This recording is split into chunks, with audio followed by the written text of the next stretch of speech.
परंतु उसे हमेशा इसी बात का दुख था कि उसका कोई भाई नहीं था। एक दिन सेठ जी की सबसे बड़ी बहू ने अपनी देवरानियों से कहा, घर लीपने के लिए पीली मिट्टी लानी है, तुम सब मेरे साथ चलो। सभी बहुएं टोकरी और खुरपी लेकर मिट्टी खोदने चल पड़ती हैं। सभी बहुएं मिट्टी खोद रही थी, तभी वहां एक सांप निकला, जिसे देख बड़ी बहू डर गई और उस सांप को खुरपी से मारने की कोशिश करने लगी। ये देखकर छोटी बहू ने उस सांप को मारने से रोक लिया। भाभी, इसे छोड़ दो, इसे मत मारो, ये हमें कुछ नहीं कहेगा। ठीक है, नहीं मार रही, पर एक जीव के लिए तुम्हारे मन में इतनी दया, जैसे तुम्हारा कोई सगा संबंधी हो। छोटी बहू की बात सुनकर बड़ी बहू ने उसे नहीं मारा और वो नाग एक ओर जाकर बैठ गया। तब छोटी बहू ने उस नाग से कहा, हम अभी लौट कर आती हैं, तुम यहाँ से कहीं मत जाना। ये कहकर छोटी बहू सबके साथ मिट्टी लेकर घर चली गई और वहाँ कामकाज में फंसकर नाग से किया वादा भूल गई। जब छोटी बहू को दूसरे दिन वो बात याद आई तो वो हाथ में दूध का कटोरा लेकर तुरंत नाग के पास पहुंची। उसने देखा वो नाग उसी स्थान पर बैठा है। वो उस नाग से बोली, नाग भैया नमस्कार। तू मुझे भैया कह चुकी है, इसलिए मैं तुझे माफ कर देता हूँ, नहीं तो झूठी बात कहने के कारण तुझे डस लेता। भैया मुझसे भूल हो गई, मैं आपसे क्षमा मांगती हूँ। अच्छा, तो आज से मेरी बहन हुई और मैं तेरा भाई, तुझे जो मांगना हो मांग ले। भैया, मेरा कोई भाई नहीं है, मुझे आपके रूप में भाई मिल गया, मुझे और कुछ नहीं चाहिए भैया। ठीक है बहन, मैं हमेशा एक भाई का फर्ज जरूर निभाऊंगा। इतना कहकर वो नाग वहाँ से चला गया।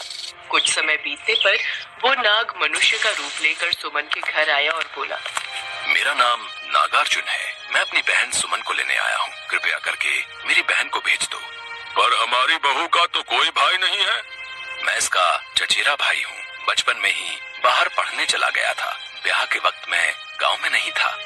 अच्छा, ठीक है। सुमन, बहू, तुम्हारा भाई नागार्जुन तुम्हें लेने आया है, कुछ दिन भाई के घर रह आओ। नाग छोटी बहू के कमरे में गया और उसे अपने बारे में बता दिया। छोटी बहू उसके साथ चल दी। रास्ते में नाग उससे बोला, बहन, मैं अपने असली रूप में आ रहा हूँ, तो डरना नहीं, और जहाँ चलने में कठिनाई हो वहाँ मेरी पूंछ पकड़ लेना। छोटी बहू अपने भाई नाग के कहे अनुसार उसकी पूंछ पकड़कर चलती रही और वो उसके घर पहुँच गई। वहाँ के धन ऐश्वर्य को देखकर वो चकित रह गई। माँ, पिताजी, ये मेरी बहन सुमन है, अब ये कुछ दिन हमारे साथ ही रहेगी। ये तो बहुत अच्छी बात है बेटा, आओ बेटी, अब कुछ दिन आराम से अपने भाई के घर रहो। एक दिन नाग की माता नाग को दूध दे रही थी, तभी सुमन बोली, माँ, आज मैं भैया को दूध दे आऊँ? ठीक है बेटा, जा दे आ।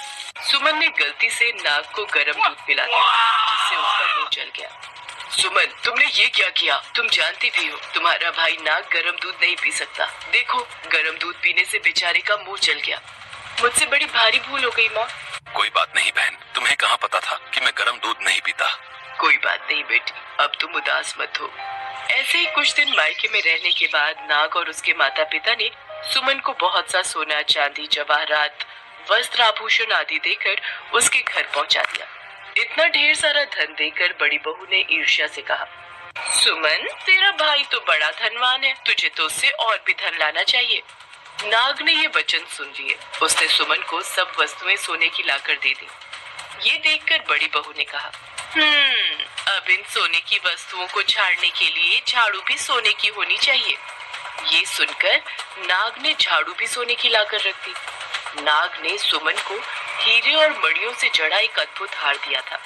उसकी प्रशंसा उस देश की रानी ने भी सुनी और वो राजा से बोली, महाराज, हमारी दासी ने बताया है, नगर के सेठ की छोटी बहू सुमन के पास हीरे मणियों से जड़ा एक हार है। हमें वो हार चाहिए, नहीं तो हम आपसे बात नहीं करेंगे।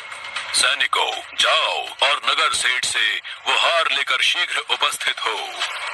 सैनिकों और मंत्रियों को देखकर सेठ डर गया और डर के कारण सेठ ने छोटी बहू सुमन से हार मंगाकर सैनिकों को दे दिया। सुमन को ये बात बहुत बुरी लगी। उसने अपने नाग भाई को याद किया तो नाग वहाँ प्रकट हुआ।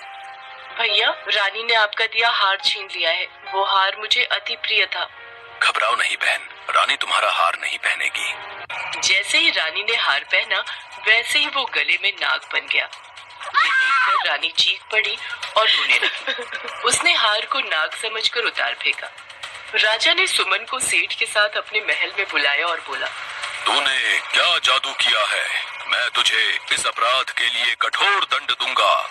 राजन, मुझे क्षमा कीजिए। ये हार ही ऐसा है कि मेरे गले में हीरो और मणियों का रहता है और दूसरे के गले में सर्प बन जाता है। यदि तुम सच बोल रही हो तो इस हार को अभी पहन कर दिखाओ। सुमन ने जैसे ही हार पहना वैसे वो हीरो मणियों का हो गया। ये देखकर राजा को विश्वास हो गया और उसने प्रसन्न होकर सुमन को ढेर सारी मुद्राएं पुरस्कार में दी। छोटी बहू घर लौट आई। उसके धन को देखकर बड़ी बहू ने ईर्ष्या के कारण उसके पति से कहा, देवर जी, बुरा न मानो तो एक बात कहूँ। हाँ भाभी, बोलो, क्या बात है? देवरानी जी का कोई भाई नहीं था, अचानक से भाई पैदा हो गया और उसने अपनी प्यारी बहन को इतने धन दौलत देकर विदा किया। बात कुछ हजम नहीं हुई।